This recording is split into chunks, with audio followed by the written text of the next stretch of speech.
Awesome. What are you up to? Nothing. Well, I've kind of been arguing back and forth with the governor on Twitter right now, but The governor?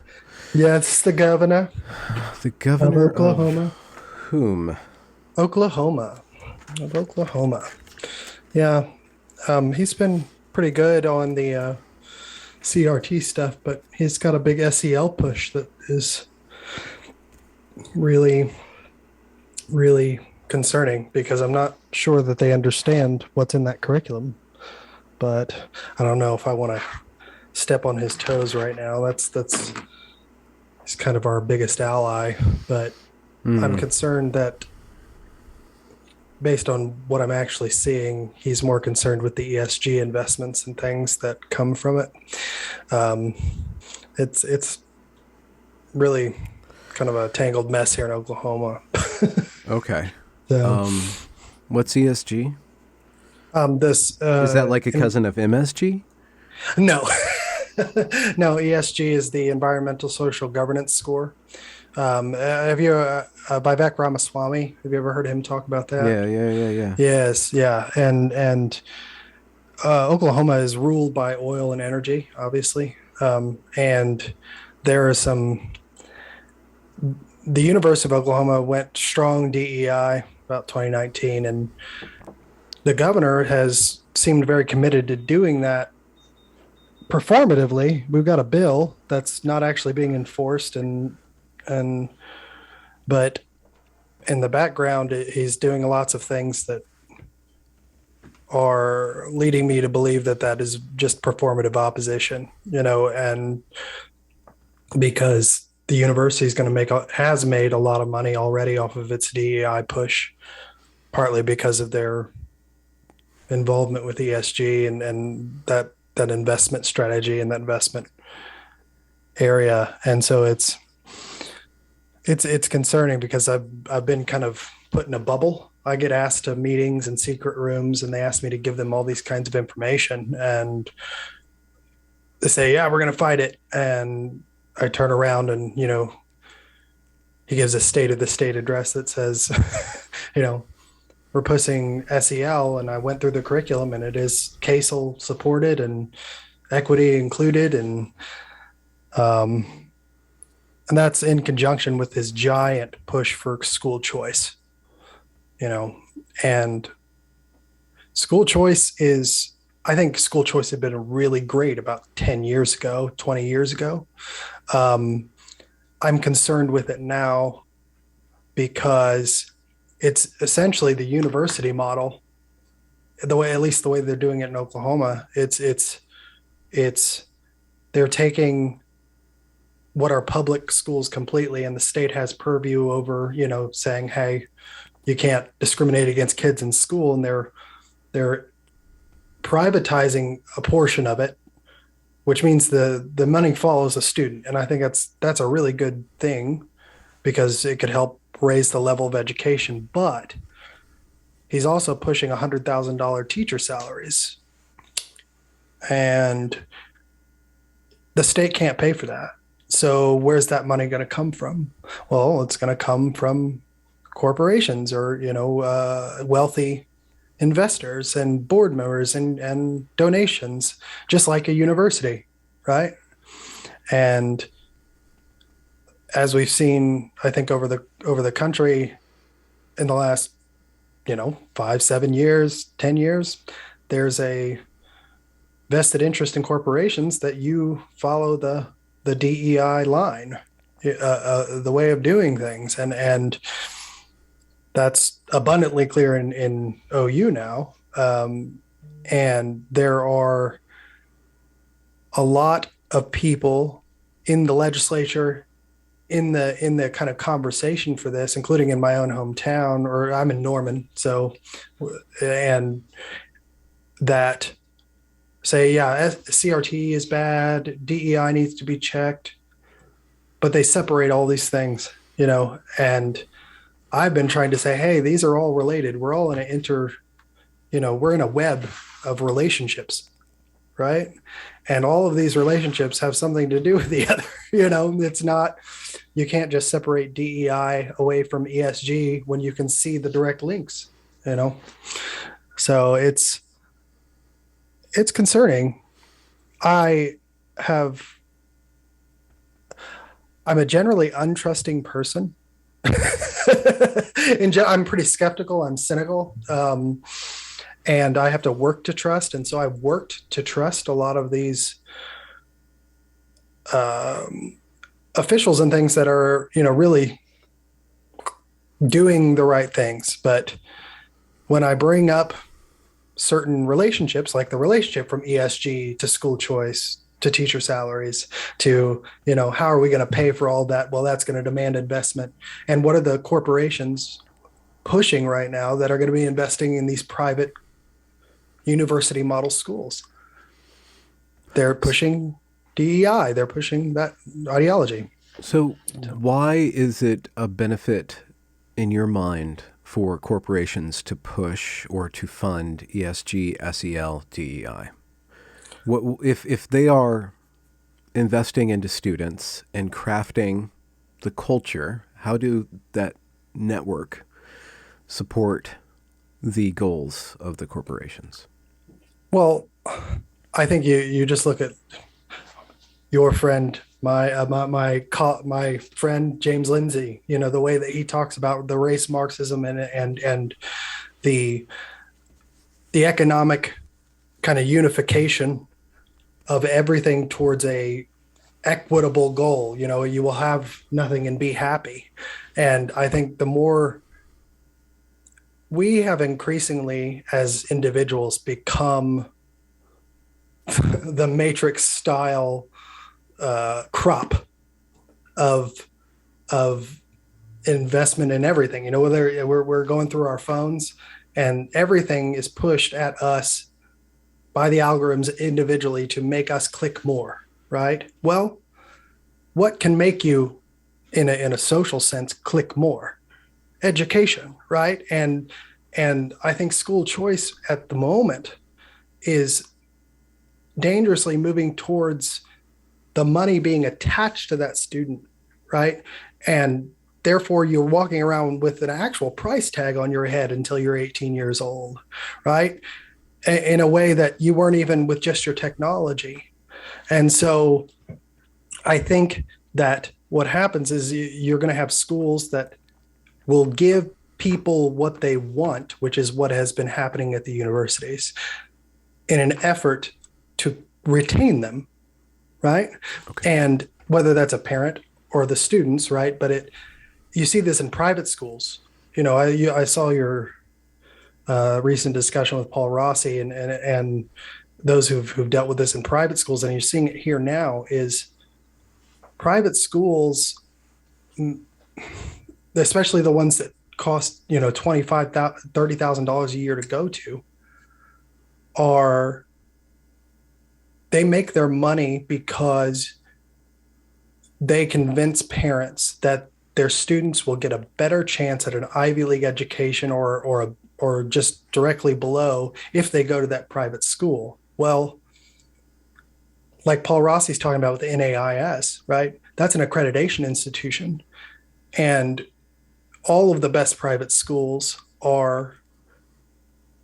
they're all accredited by that institution, and if they're not, then they're a step below. Well, that institution pushing critical race theory and SEL and being funded by donors, corporate donors to support it, will feed into those Ivy League schools because of their accreditation, because of their prestige, so to speak. And so I think that's where it lies. It's okay, what can I do to get my kid an artificial, which I guess has always existed, to a certain extent, but an artificial advantage moving forward? Well, I spend $30,000 a year to go to this school that's pushing this ideology that will get me into Harvard, which accepts and promotes this ideology. And then, then when my child gets out, they're in a better position. So it's, instead of focusing on knowledge, right? We're focusing on a dogma, and that dogma is being incentivized through corporate sponsorship. And you see that in private school boards all the time. And so now when you're taking public schools and saying, okay, I'm going to attach this money to the child, right? That child becomes another kind of commodity. And the parents are going to want those kids to go to the best schools. How do you find the best? How do you define that? Mm-hmm. Well, it's what gets you into the best colleges, which get you the best jobs, And so, but the danger is, as you know better than almost anybody, what are they actually knowing when they come out of that whole process? Are they going to have a base of knowledge that's going to actually make them capable at doing the job that they want to do? And here's the other thing with the ESG and specifically Oklahoma, our governor is, like I said, I admire the man. I think he's done a good job in a lot of things. But he's a businessman. He's an oil man, and they see dollars and they go, okay, and that's been, and they're willing to forego something that they may see as a swing of the pendulum. And that's what I hear all the time. The pendulum's going to swing back. Right. And you've heard that within the halls of governance? Oh, yeah. Well, and I've been really below the radar, but I've been involved in the policy discussions in the fight against CRT in Oklahoma since the very beginning. And of when people started to realize what it was here, I mean, obviously you and James and Brett Weinstein and all of them knew, but I don't know, Oklahoma seems to get to things a little bit later, but nobody really knew what that stuff was until I think right after, and I want to say nobody, but a large portion of the population did not know what critical race theory was or what that ideology was or what it entailed until after George Floyd and then after President Trump banned it, right? And so I've been involved, and one of the first meetings I got was with the head of public relations for the University of Oklahoma, because I'm still an ABD doctoral student at OU. And but what's ABD? All but dissertation. So okay. I'm writing my doctorate in music. I'm a choir director. Yeah. Yeah, I always kind of get that reaction. And I've got some cool things to talk about with that, because my whole dissertation is on this issue as it pertains to music. And that's where I'm really going to start pivoting after I've spent the last couple of years trying to take on Oklahoma, the University of Oklahoma, and try to get them to say, hey, I gave them the benefit of the doubt. And that goes into what I was saying. I met with the lead counsel for the University of Oklahoma, the head of public relations. And I walked in and I said, hey, I gave them a whole stack of what, James Lindsay stuff from New Discourses, and engaging them in good faith, because I just thought, hey, they probably just don't know, right? They don't know. And that has sadly been my mistake over and over again. I found it to be, it always leaves me finding out what's actually going on after I can't do anything about it or bring it up, How so? By educating them or realizing the lack of by educating them, because I give them information. And what happened is I gave them all of James's stuff. I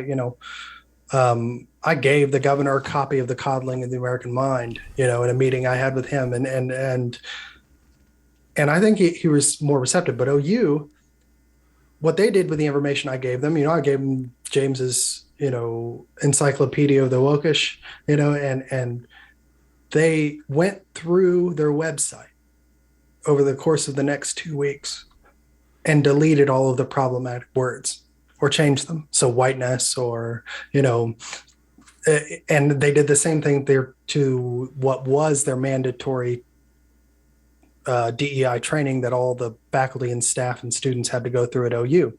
That kind of got scuttled by House Bill 1775, which is Oklahoma's anti-CRT bill. It's really, I call it the Oklahoma Education Civil Rights Bill, because it just outlines You know, you can't discriminate against people because they're Ancestry, ancestors. ethnicity. Yeah, Yeah, right. yeah. And so when I gave that all to them, they used it to protect themselves. Yeah. And that has I've been interconnected with about 4 or 5 people here that we've all experienced the same thing. We're all very research minded. We're all, I don't want to call myself an academic on the level of James or even you, or, I'm not a philosopher. I'm a musician, but it's that comes with a lot of philosophy that I think is very interesting. But I'm not a mathematician. But I have a mind for finding what things are, right? And why they are. And that's music, really. You can kind of plot that out and finding the context of things, and so I've interconnected with these 4 or 5 people, and we've sat down and talked, and we've all had the same experience.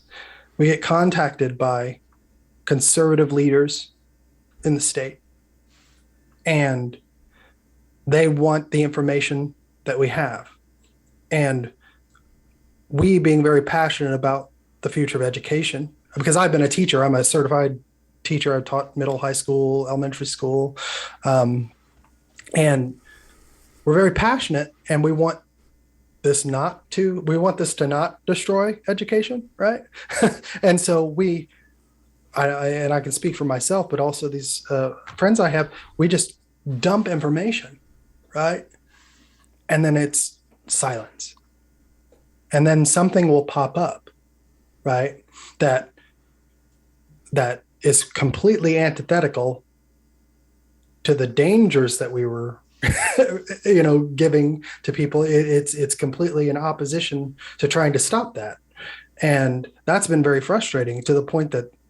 What do you mean in opposition to stuff? The information we give is in our purpose in giving it is saying, hey, these are the things you need to stop, right? These are the things you need to check in government or in the rules or whatever. And policies end up coming up after we've given that information that actually support the things we're trying to fight, and that actually progress the things that we're trying to tell them are dangers.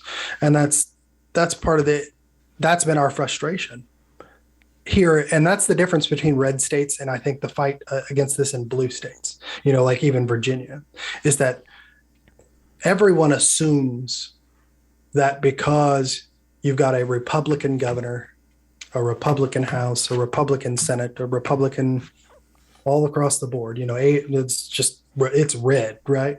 Mm-hmm. They assume that everyone is in lockstep with I hate to even call it anti-CRT movement, which it is, I guess, but I think it's a pro-student movement, but they assume that everyone is on that same level. And I'm finding that they're just not. There's this whole subset of establishment, I hate these words, but establishment Republicans who say one thing and do another. And our prime example of that is our superintendent of public instruction, which is the head of K through 12 schools.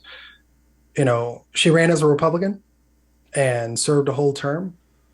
And right at I guess it was 6 months ago, switched parties and is now running for governor. So as a Democrat, and the funny part about it is the governor is pushing initiatives now that she would be for, like SEL and $100,000 teacher salaries and, all of that. So it becomes very frustrating in a red state for those of us who can really see and have the discernment.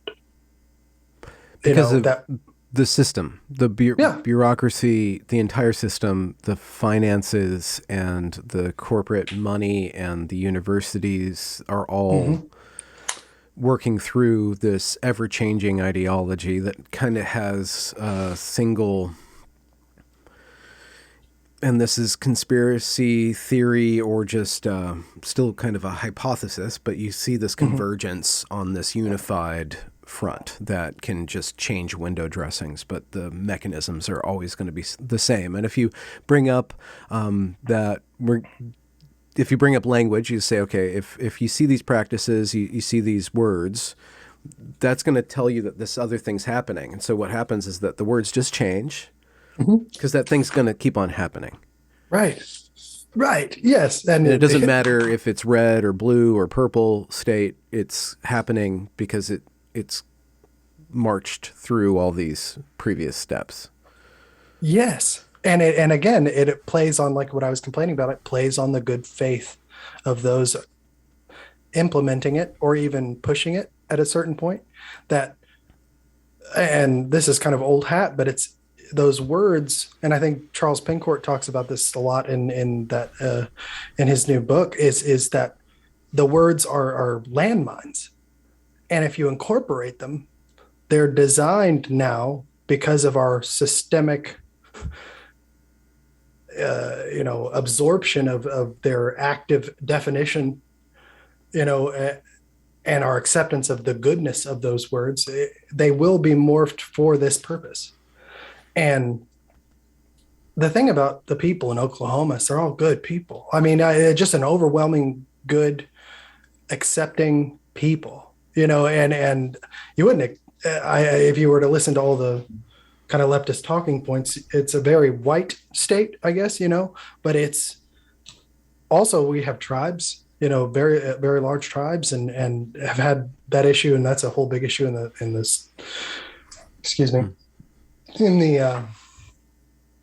Supreme Court, which I don't know enough about to talk, but it is an issue.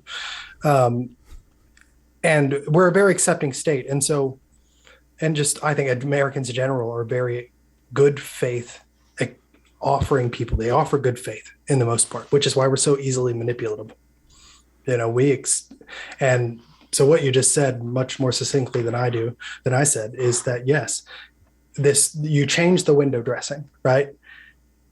But the window's still there, and it's very difficult when you have you can identify the woke agenda in the woke themselves. That's obvious. And the Republicans all uniformly go after that, right? But then there's a much larger subset of the Republicans that have bought into so much of this that they can't. Why? Yeah. Interest? Yeah. I think it's a mixture of interest and ignorance. And then the interest informs the ignorance to differing levels, right? It's like, is it willful? Maybe, right? In some, I believe it's completely willful. If I use the term crypto woke correctly, it's that as I've heard James use it, it's they play the right game to get the right votes, and then they do. They practice policy in support of that agenda, and so the why is on varying levels, but everyone claims complete ignorance. Like the ones I've come to and said, "Hey, this is blatant," I'm just, and this happened a dozen times, but in just a hypothetical instance, hey, the use of equity here means discrimination on the front end in order to get a outcome numerically at the back end. Mm-hmm. And their response is always ignorance. Well, no, I think it just means this. And no matter what you kind of show them, mm-hmm. They don't, there's some that will change and there are some that have, but if the interest level and the higher up you go in the power hierarchy around here, the interest level rises. And that's what I've been dealing with, with Oklahoma and with the University of Oklahoma. It's when I went to the director of public relations, when I went to them, they have such a high, and what they told me was, it's just very shocking. Football, right? there's not a pro football team in Oklahoma for a reason. And that's because there's only two football teams in Oklahoma, and football is king, right? You got OU, you've got OSU, but OU is really the big thing. And in that meeting, the director of public relations said, we're pushing DEI because that's what athletics wants, and athletics pays for us right now. Okay. How does DEI help athletics? The implicit intent of that statement, the way I took it, was that because most of the athletic department students are people of color, then especially in the football area of things, that the interest lies with the students' want for these policies or this. I think they were scapegoating. I think that's a scapegoating, but there's truth in their mode of operation after the fact, because they have now moved to the SEC, which is a much more lucrative conference. What's that? The SEC, that's another football conference. Yeah. Which means just like the NFL, AFC, or whatever. Like right. Yes. Yeah. You have the big. I'm not a football person. I don't even know. See, I just yeah. We can only do so many acronyms in one episode. And you're a government guy, so here we are. You're a doctorate student and you work in government, so it's just like acronyms. Yeah. I think maybe, you know what? I think the whole thing comes down to, if we can, in a Carlin Orwell kind of mashup of just completely stripping all of this vagarity and vagueness from language, strip all of these politically correct games with language, and strip all of these. You can't do it. You can't do it. You can't strip all of these acronyms, because the acronyms are actually these bodies, these vested bodies. And you can't do that because the bureaucracy that basically, it wants to control things, but it tries to control things by managing things. So it doesn't have to be the leader, but it actually is the driver of everything. So we have all these leaders, whether they're Hillary Clinton or Trump, but they're driven by all these other things. And if Trump got up there, let's just say that Trump was a nice guy and just kind of erase all the mean tweets and say Trump had a purpose to get America off the tap of all of these institutions that were just sponging money from it, and bring back the economic power to the people and to business. Still, that entire governmental structure would be deployed. Even if he was the nicest guy, they would have spent all that time smearing him because he was pointing out that he was going to attack them. The entire elite establishment had a reaction, an immune reaction to Trump. And so they got him out. But if Hillary Clinton, let's say, was not just a shill, let's say that she actually was a reformer and she was going to work with these people to make some changes, she would only be able to do so much. Barack Obama's better. He was going to be the reformer, but once he got in there, all the things that he promised, these drone strikes, these wars, all this rhetoric, turns out he can't actually change the machine. He can only be do maybe one or two things, maybe. It's like but a then boat. he has to work. Yeah, it's like a boat. You can't turn it fast, right? It turns very slow. Yeah. So all of these vested interests stack and stack and stack, and you have if we take out our criticism of all of these overlaying bureaucratic organizations, all these managerial, I guess it's a class, but it's like this knot of all these different managerial forces and subcommittees and stuff like that. And we just focus on this thing called CRT, DEI, SEL, social emotional learning. And we see that it can't be the case that all that entire ideology, this equity movement, is not benefiting the class that's promoting it.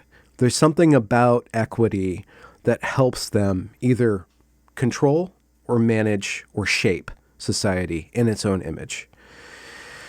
If that is the case, then it's a value proposition or there's a set of values that we can use to measure whether the managerial class, broadly speaking, and their ideology of equity, etc., if that is actually amenable to what we want our country to be. Is that actually just the way that the world is going? Are we just going towards this globalist corporate economy and therefore culture? Is that just how it is? And can human beings carve out, to go back to the Matrix, can we carve out our little pod where we like the taste of the steak? The steak is good enough, or not? Is there something rotten about the steak? Or not?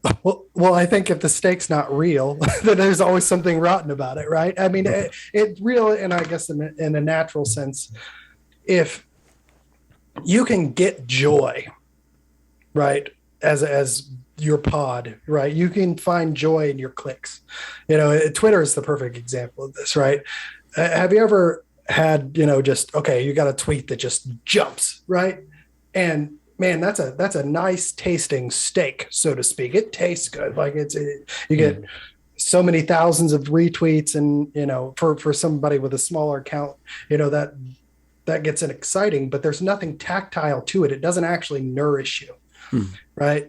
It may get you more followers, or and it gets you a giant jump in your dopamine, Yeah. But really, that giant jump in your dopamine is just going to make you want more dopamine, right? It's an addiction. And so I think that they're preying off of that kind of feeling, whether it's through virtue signaling, or, it's I'm a part of this group or that group, right?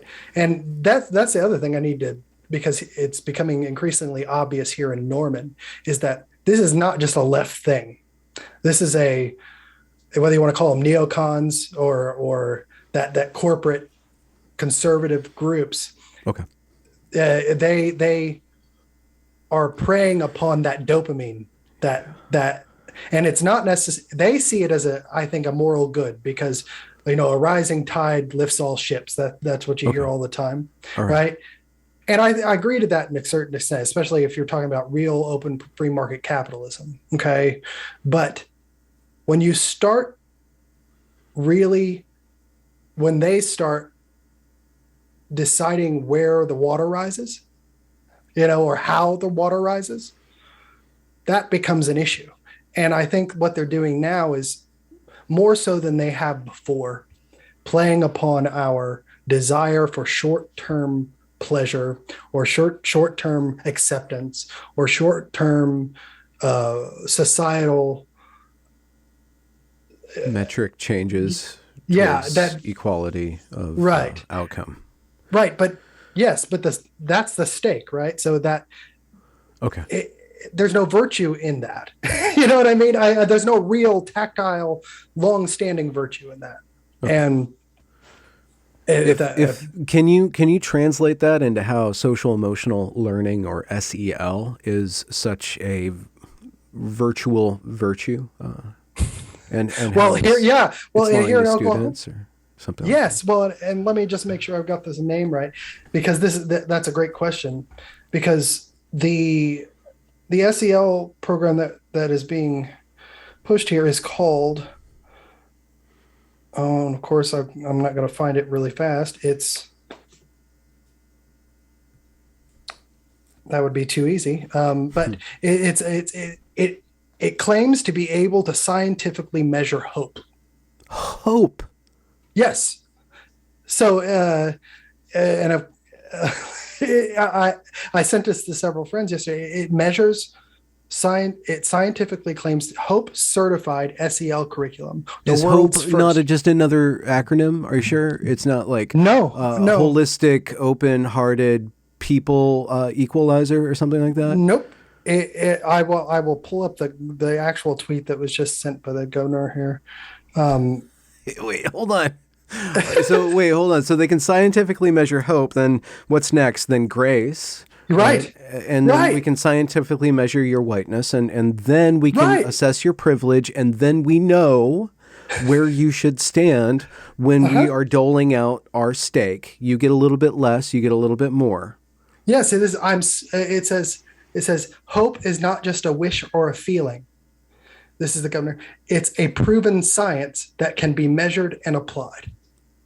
Uh, What is hope defined as?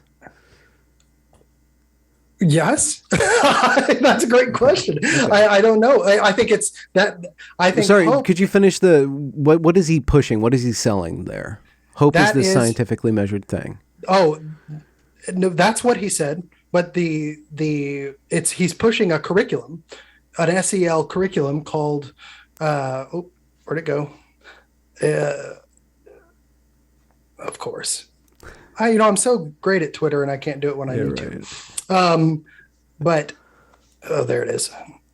Hope certified SEL curriculum. Hope certified, and it's not an acronym. It's spelled H, capital H, O, little O, P Okay. E. I have to look this up because I don't believe it. Hope certified. Here, I'll send it to you. I'll send it to you on Twitter so you can just go. Certified Hope certified what? Curriculum, SEL curriculum. I'm sending it to you now. Curriculum. I'm just gonna go through Google because I trust Google so much. Oh, okay. Hope Rising SEL.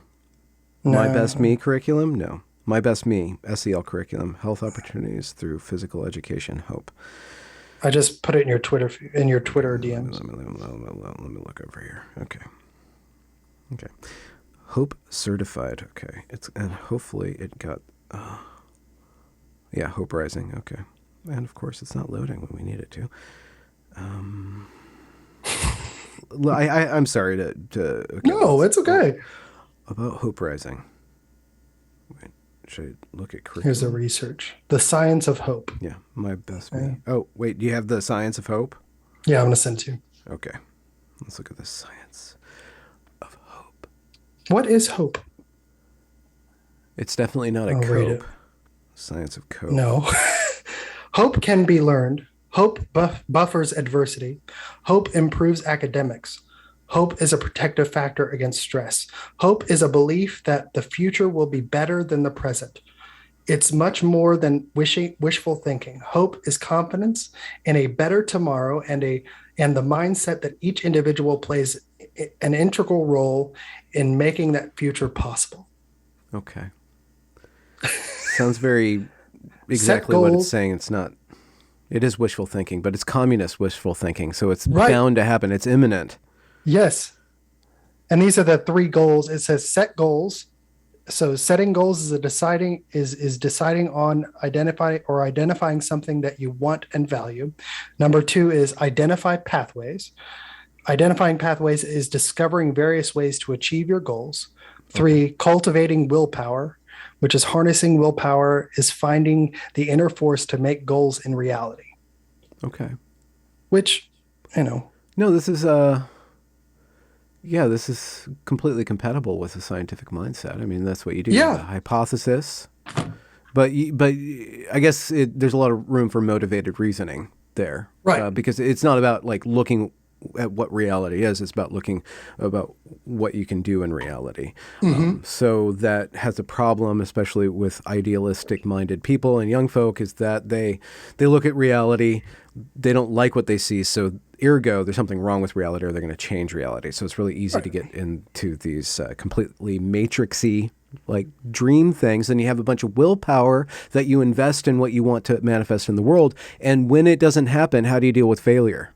So there's all this hope, but Hmm. when your hopes are dashed, because they will be, Yes, they you're going to will. be very resentful, and then you're going to want to tear the system down. You're going to blame somebody else unless you take responsibility. So willpower has to be married with responsibility. It sounds like there's a lot of things in there that could be a good virtue set for Hmm. cultivating courageous and confident people, but there's also a lot of like, Landmines. is this not just landmines, but is this a completely rounded ideology? If it's a religion, is it a rounded religion?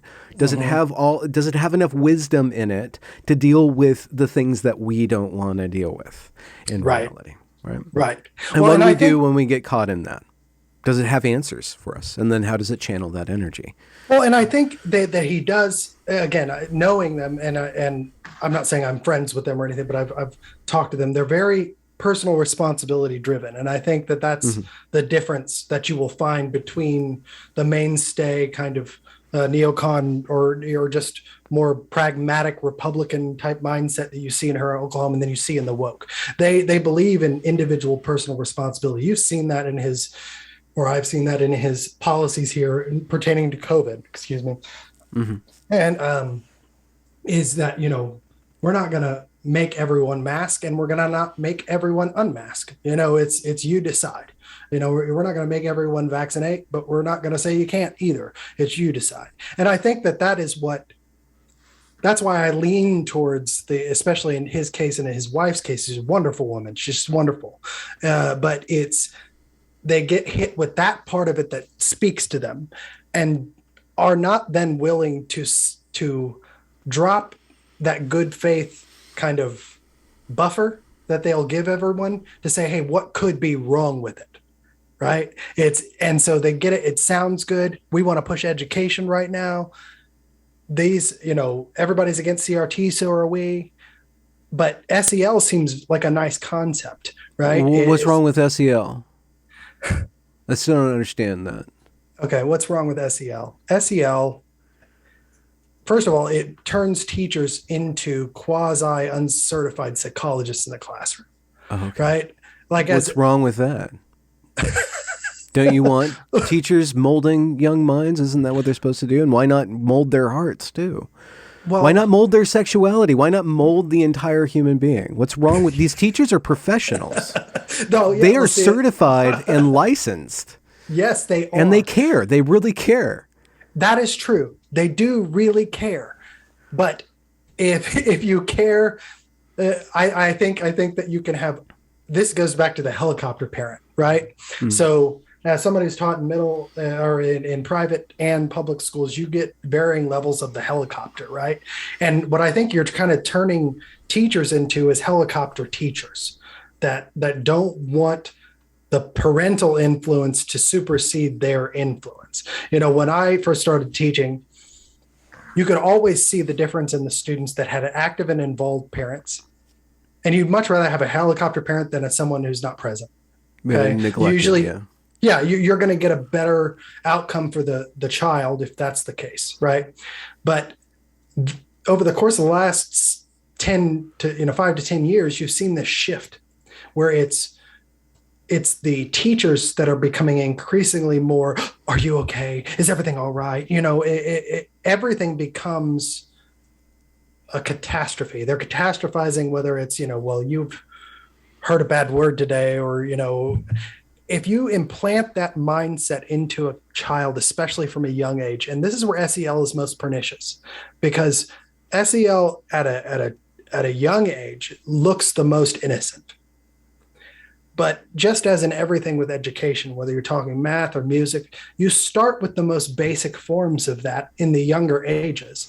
And then eventually that builds upon and becomes a much more complex morsel or steak, so to speak, or whatever you want. Okay. It becomes something that is wholesale different than 2 + 2 = 4. Trigonometry and is I can't even begin to talk about that. I won't try. Okay. But so this is different than knowledge. This is a moral matrix. This is something akin to a religion where you start with the 10 Commandments. That's better. Or you start with the Garden of Eden, then you get to the Abraham and Isaac and Moses, Yes. 10 Commandments, then you have the prophets, and then you see the workings out of the society, and then there's this culmination in Christ. Yes. Of this figure that embodies the promise or the manifestation of what we've been talking about the entire time, which is in the Bible, according to my father, it's all love. It's God is love, and you have to work through all these different permutations of it until you get to Christ.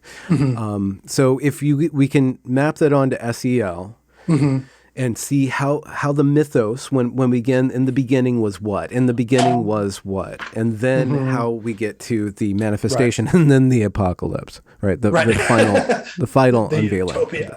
Well, the apocalyptic utopia, right? Because, but yes, thank you. The religion is a much better way of thinking about it. You take these ways of thinking and you train kids psychologically, you condition them, right? And if To you have what?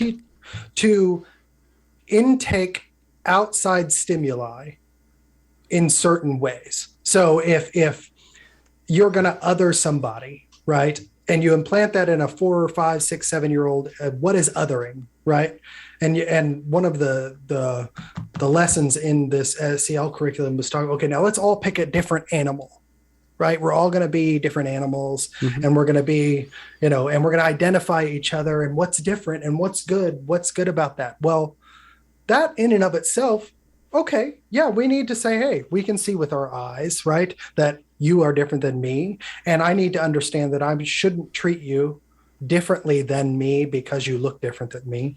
But what that eventually gets morphed into in the belief system as you go progress in the SEL, it morphs into more of a CRT scope in the way of looking at things, where it's, no, we have to differentiate in order to be good. We have to say, okay, SEL, I see it as kind of CRT without the hierarchy system yet. It's just the separations, right, in the way that they use it. And then you're also conditioning the mode of the way that the child reacts to those differences, right? And so it's a processing system for social categorization, and then also the categorization of social relationships and actions within those relationships. yes. And then, am I correct to say that somehow the teacher is the arbiter, or the emotional, the locus of emotional control is outside of the student? Let's just say that sticks and stones don't break my bones, but a white man looked at me wrong. Right.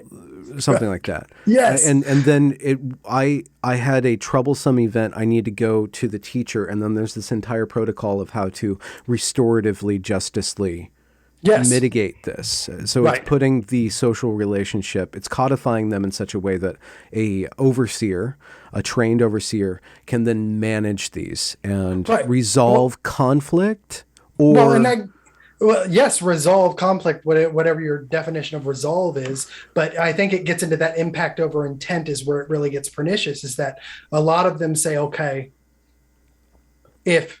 and I think you see this in The Coddling of the American Mind, right? Where he talks about if you walk by somebody in a bus and you get hit, right, and you bump into them, they have a way of viewing that. The problem is that the way that the rest of the educational system is going, and where that morphs into, is that they're training you through this psychological method practiced by people who are not psychologists to always take the impact over the intent, to always go towards the feelings of the person that is hurt as the predominant. That's the only hierarchy at the beginning of SEL, right? Is that it becomes, intersectional and different as you go out. But the 2 + 2 = 4 version is, if you're hurt, you take precedent here. And the person who is doing the hurting, right, is the lower, takes responsibility somehow, no matter what, right? And that is a dangerous baseline to bring kids from into life, right? Why? Because just think of our legal system. If you cannot have an academic discussion and get to the very basics of truth, or just increase of knowledge, if you can't speak to each other in such a way that may cause discomfort or anger between you two. And then you have to equally share that. If you don't equally share it, that discomfort, unreciprocated empathy is not a virtue. And I think SEL teaches a disproportionate sense of empathy toward the victim always, Okay. So let's say I said something on Twitter and somebody, one person was offended by that, and one person was hurt by that. and they got their friends to be offended on their behalf. Or let's say that a bunch of people were offended on behalf of somebody who could have been hurt by something that I said. Or let's just say I used a word that was a bad word that dehumanizes a group of people. And for me to do that is basically the same thing as me participating in some form of oppression or genocide. And so then the people that come along who are offended on behalf of the person or the group, or even the sacred body that I violated with a bad word, they don't have to be responsible for their interpretation of my tweet. Right. That my tweet, even if it was a joke, and I wrote the word Holocaust, and I was talking about tomb cheese, just the word Holocaust in and of itself is perpetuating anti-Semitism and is inviting or establishing the grounds by which America could then commit a Holocaust, because I didn't use that sacred word correctly. And so it doesn't matter my intent in that statement, because people are offended. I need to apologize for that statement because it's all on me. They can't take ownership for their reaction to that. Or even their view, their decision to view it and engage with it. You know, I think that's what you see with Joe Rogan right now, and that kind of way of thinking. Okay. It's like they can't even afford to look away from that, because that is a stain on my character, and therefore I should have never been trusted in the first place. It's their responsibility to make sure you don't do it again. Okay. You see, that's the other part of it, right? That's the social justice. It's like silence is violence, right? And so if you see something that causes you discomfort, this psychological method that's implanted young, right? That we have to be active in our eradication of discomfort, or or whatever that may be. They have to then do something to you to end it, because you're the promoter of it. And that is antithetical to an open society.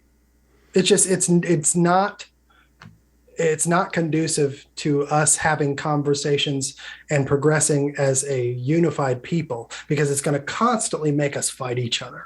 And if we're implanting that in our children young, since I'm a music person, maybe it's just as good to get rid of humor, because humor causes us discomfort. Isn't it better to just not joke anymore than to cause offense? Yeah. Isn't that just better? Like society would function much better without comedy. If everybody was completely literal and words only meant one thing, it would be so much more efficient for everybody. Yeah. Right. Of course, work that out. The trains would run on time, so to speak, but you would be eating a steak that doesn't actually exist. You know what I mean? It's like and you would be giving up the pepper in the very least. Right. Yeah, you would be giving up everything that makes this. You'd be eating a meat biscuit. It's like I eat a steak medium rare, and I do that because there's properties in that steak that if you cook all of it out, right, it just becomes sustenance and has nothing else to do. Like, it's like when people say, oh, I want a filet mignon, but I want that, cook it like a hockey puck. Why? Mm-hmm. You know what I mean? Then you just have a hamburger at that point. Yeah. Right. Well, and then you're just having steak to say you had a steak, and I guess, there's we're committing microaggression against people who ruin steak by overcooking it. Yes, we are committing microaggression, that's for sure.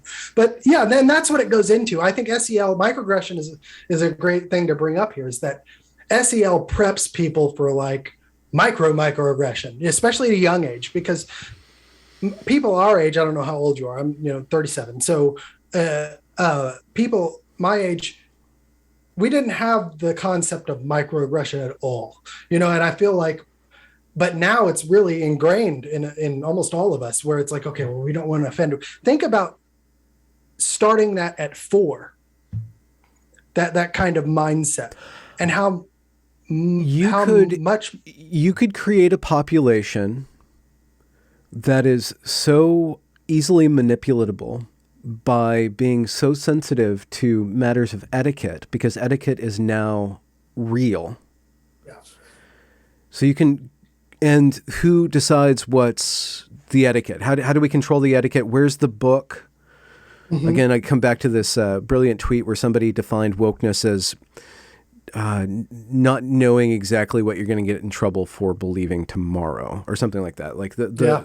it's really easy to manipulate because it's in the eye of the beholder. It's incredibly subjective, and so it gets us also in investing so much of our processing power as human beings on the social landscape. The social landscape becomes more and more real to us, which it's always been like that, and with social media is becoming more like that, and words are actually reality now. If I watch a video of somebody honking a horn in Canada, like that's an assault on democracy now. Like because of the lens that I've been adopted and or trained to, or adversely, I see the movement towards manifesting freedom by honking this horn through this video that I liked and retweeted or whatever. So we're participating in it no matter what the situation is.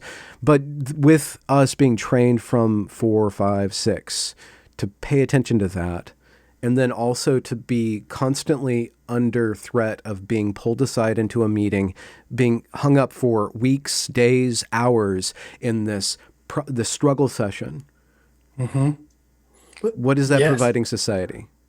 What is that creating? That's creating an incredibly bureaucratized, cubicalized human being who's always ready to be mitigated through the Power. loose ways of power. Well, and let me just take this to music for a second, Okay. because I think this is a really good.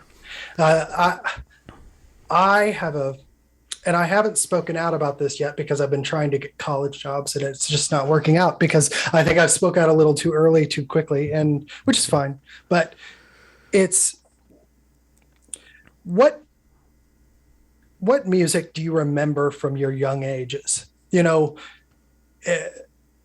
For me, I'll speak for me. My country, 'tis of thee. God bless America. The things I sang in school, or This Land Is Your Land. Whatever. Those are the songs that I remember as a kid, and then there were songs from church or whatever it may be, and that's what we did in school. And those music informs the soul and the mind in a way that I think nothing else does, especially choral music or music with words that is sung collectively. And I think there was a really, I know, and I'm going to be talking to Cio Sophia. We're going to be doing a cast soon and breaking down the ACDA, the American Choral Directors Association study on COVID that helped to limit specifically group singing in churches. Because it's a racket. They manipulated the analysis of the data of this study to make it look like that singing hymns specifically was more dangerous than singing any other kind of music at all, and especially in a group. So, and we're going to go through it. It's going to be interesting. But I say that because choirs, me being a choir director, when you have people singing in a choir, and this is something that has been measured, it's a communal experience to the point that people's hearts start beating at the same time. Oh, okay. So if you see kids singing, "This land is your land, this land is my land" from California, right? And they're all doing it at the same time, you'll see them start to move at the same time because you got the same beat. You'll see them, even if they're tone deaf or don't know how to sing, you'll see them come into the same, happy birthday is the best way to do that. It's like no matter what key everyone starts in, by the end of happy birthday, they're all in the same key. Okay. Oh, okay. And so but it has this kind of communal experience. And what I'm seeing now is very scary because the songs that are being allowed to be sung in schools through curriculums that are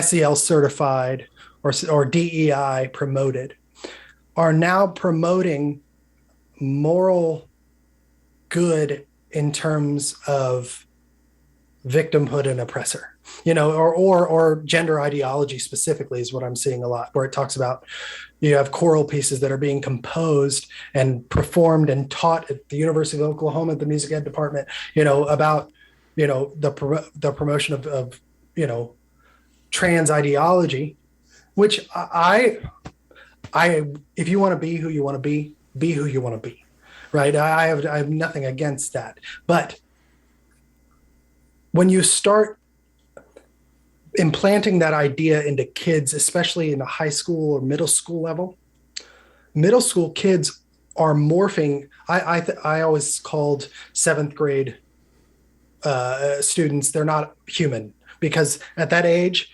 there's so much changing on a day-to-day level. You can't map it. So, their whole mind is just, and their body is moving.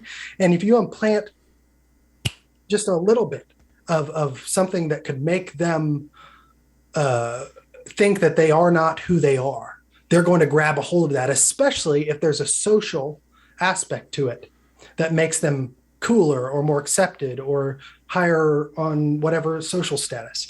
And music is, when you take that and you put it in younger kids, it is a method that is unparalleled in teaching kids what to believe and think. That's why you always had hymns, and the singing of church music at the beginnings of services all together. Because the Bible says, when two or three are gathered in my name, there I am also. And then you are a part of the I, and we are all one, right? But what are you one under, right? That is the thing. And that's where music is becoming, I think it is honestly the tip of the spear of this whole ideology in K through 12 schools, because it's all, music ed is gone. It's gone. And the choirs and the choir directors are being pushed and incentivized to do this in schools by the American Choral Directors Association, by the music ed associations, Can you give a sample of a lyric of one of these songs? Oh, actually, we could come up with one on the spot. Actually, I'm sure. Well, yeah, I could find one. I know I have a video deep in my records here of a yes, deep in my heart. It's a sixth grader singing a solo with a choir behind them about how, and it's a girl singing about how they want to be a boy. I don't know if that sixth grader is identifying as trans or not. It's not visible. You can't tell, because sixth graders haven't yet made that change. You could have a sixth grade girl that just naturally looks like a sixth grade boy, or vice versa, in lots of physical ways. But the music was, and it's from a musical, but the solo is the message behind it is, I am who I am, and you can't tell me whether I am or not. And it was from a story of a trans person. And this is a sixth grader who doesn't understand what they're singing, except to say, these are the words that are being used. This is being sung and accepted by my teacher, my school, and my peers. It's being listened to by my parents. I'm getting claps at the end of it. Therefore, it is good. It's almost priming you for, Twitter, right? and that is where it becomes very, very dangerous, is what are you promoting with this spiritual nature of the sound of music in your ears, because it travels to you on waves, right? And hits you in the heart. You can listen to a Beethoven symphony and get what he was trying to do without him speaking a word. And then you take a Beethoven mass and you add the words to it, and it becomes even more explosive because it's dual. And that is the really and you see in like the American Choral Directors Association journals now, and scholarship, just like in every other field, but especially this one, where it's teachers and professors are being hired. The more intersectional they are, the more they get incentivized for the more songs they write that fit this type of inclusive way of singing and their messages. And they are quickly, these younger music professors are taking over the music ed areas and then teaching those teachers not how to warm up a choir, not how to control a classroom with classroom management, not how to, identify certain notes within an 8-part chord so you can make sure that it stays in tune, not how to, train a group to sing with the same vowels or the same open space, but you're teaching them to believe the same thing. They're turning music ed classrooms or choir classrooms into church services supported by the school. Cool, man. While actively not allowing you to sing in churches. Yeah. Yeah. Well, at least the kids have their masks on while they're singing, right?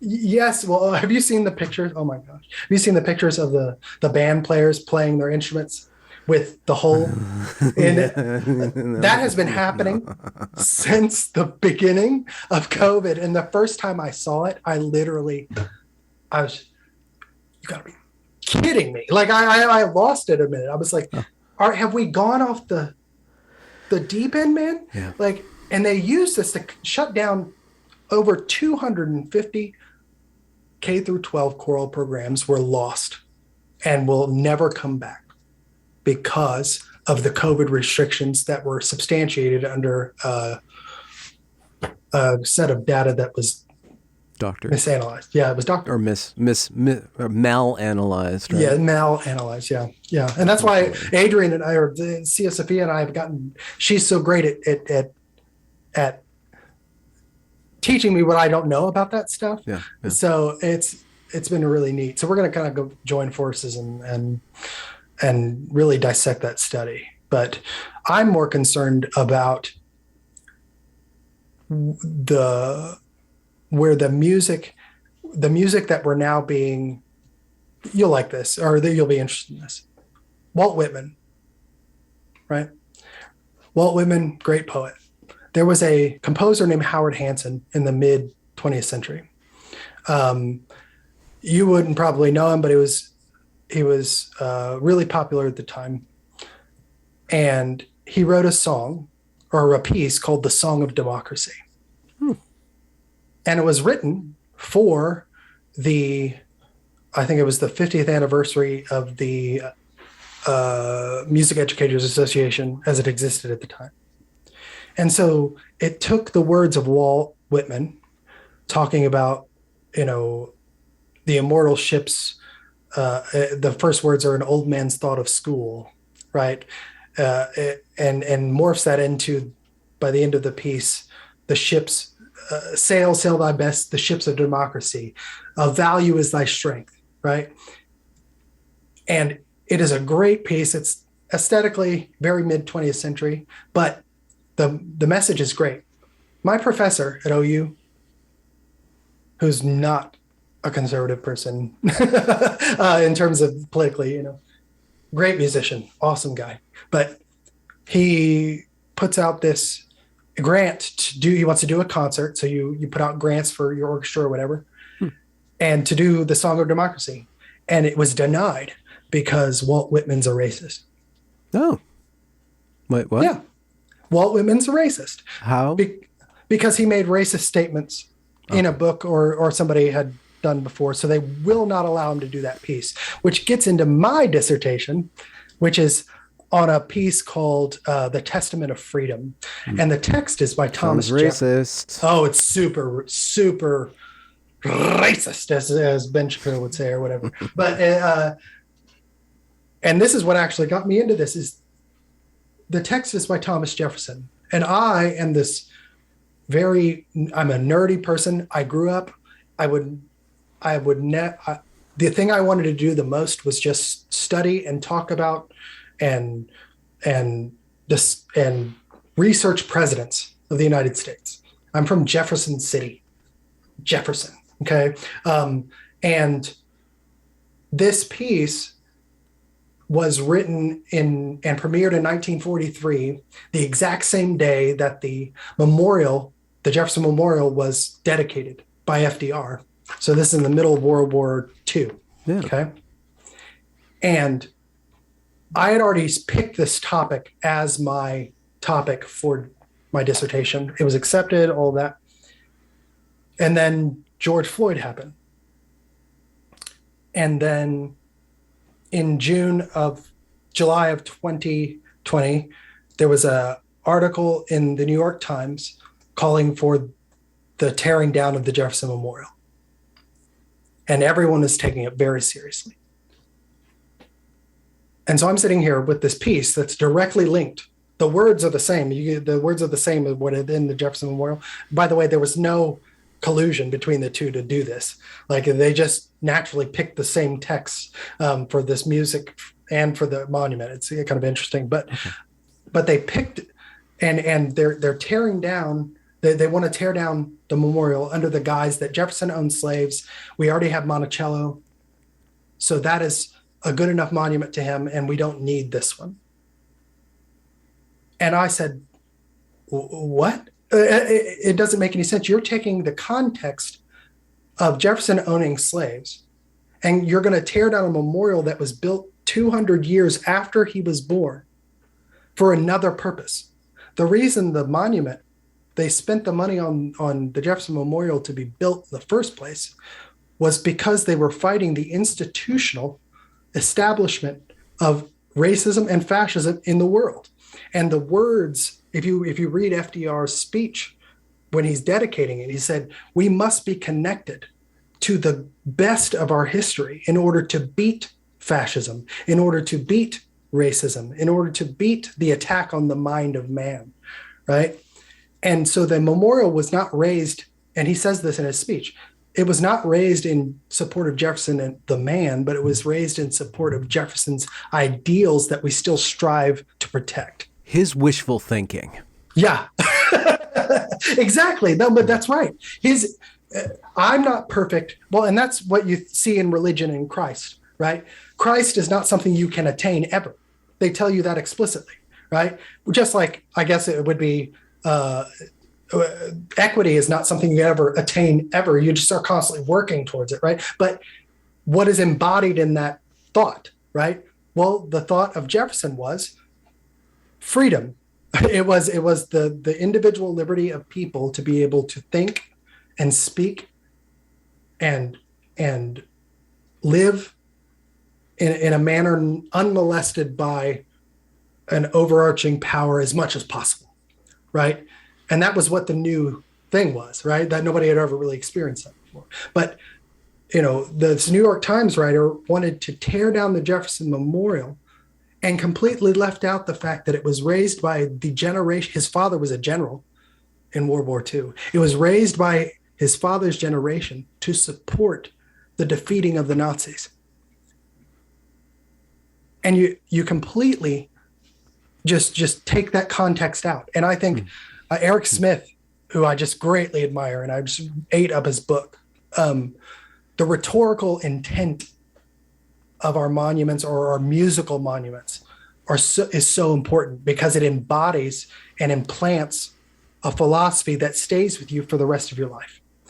And that's what I'm scared of with music, is that now they've taken over choral music, they've taken over a lot of this, and they've limited singing of music in churches.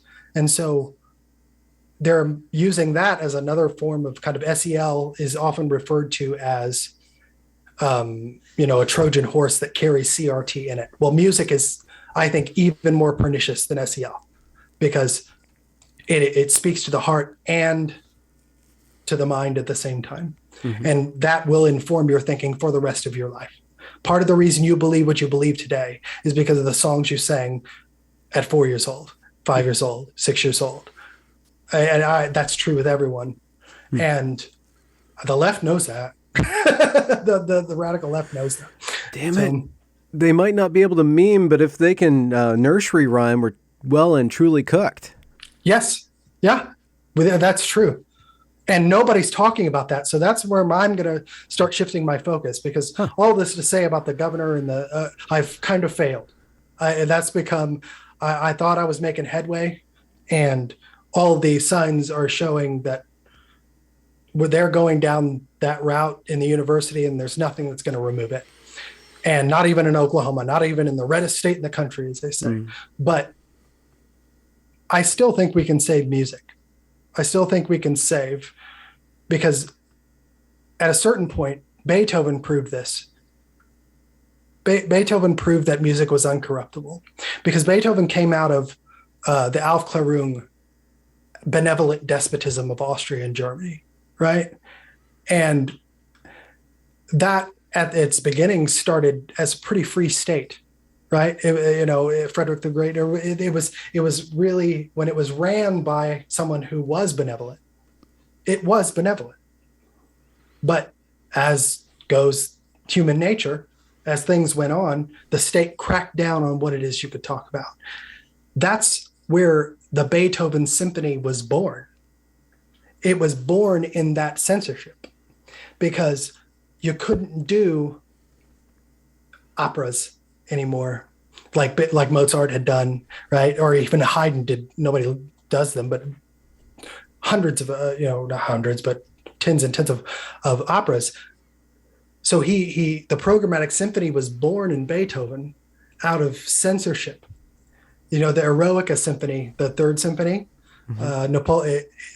he dedicated it. It's called the Bonaparte Symphony, called it. Well, yes, it was. Yeah, and then it became Eroica, about a hero, right? That was a mythical hero that didn't exist, right? Prometheus is what it's actually coming from. Oh, I thought it was about Eros. Eroica. No. Okay. No. Eroica. It was born of his. He had a ballet called the Fires of Prometheus, and this is honestly, this comes right out of Jefferson, and this is kind of what I'm working on for my dissertation.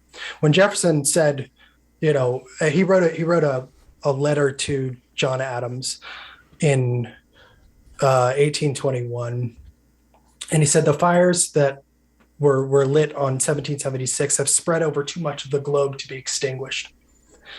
Right? That's Jefferson's words. Well, 1776, Eroica was written in 1801, and the American Revolution spread into Germany, which created it spread into France and became much more violent, right? But that mindset, and that's what Beethoven was writing about in Eroica, was that the freedom that started to spread over the globe was going to be embodied in Napoleon Bonaparte, right? That's what he had thought. But no, he turned despotic. So it's not about a man, it's about the fire. It's about the human spirit. It's about the innate desire and right to be free. And so Eroica takes you through that message and got past the censorship to do it, because music evolved beyond the censorship. And that honestly is I think one of the reasons that you saw in World War II, Beethoven's Third and Beethoven's Fifth meant something to both sides of the fight. In that, for the Allies, you had the V, right? That was a sign for Beethoven's Third. Ba ba ba ba. Right? That is Morse code for victory. Okay. Yeah. And so music can speak to you beyond the words that you may appropriate to it. And if you combine those with words that are now promoting a spirit or a message or a thought process that will ultimately be destructive to your society, it will greatly increase the time it will take to destroy. Yes, that's the word. It will greatly accelerate that destruction. And that's very, very concerning. We need to get back in churches and sing, or we just need, go to church. Well, I'm not a proselytizer. Okay. But the things you sing together, there's benefits to it. Yes. Beyond the belief system, there's community, but there's also that community strengthening that takes you out of your little cubicle, puts you in your body with other people, makes your heart beat together. Yeah, literally. So, yeah. Well, what about an anti-CRT symphony? That's what I'm going for. You're going to make one? No, I'm doing it. I'm writing it right now. Yeah. Really? Well, okay. Well, I would love to hear that. It's more like a rock opera. Okay. you know? Well, I think that's where I'm going. I want to. I've got a name in development, but basically a reclaim music education project. Okay. Because I know there are a great portion of music educators, because our profession has gone so quickly in this direction, that are against this, but are very scared of it, because it, just like everything else, it drops the standards of what you're hearing, right? It drops the standards of what you're doing in the classroom, which creates less capable musicians in the long term, because you're not taking the time to teach how to play or sing or do the right vowels and all the basic, things you need to do to be a good musician. You're teaching the morality behind it first. Okay, well, who cares if it's in tune as long as we have the right message, right?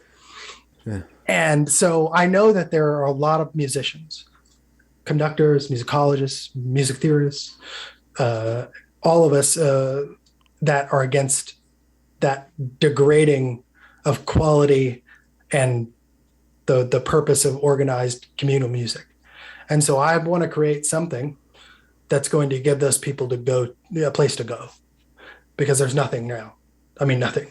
So everybody who There's ran, an opportunity. I know. So don't put this out before I trademark it, but no, no, that's my next goal.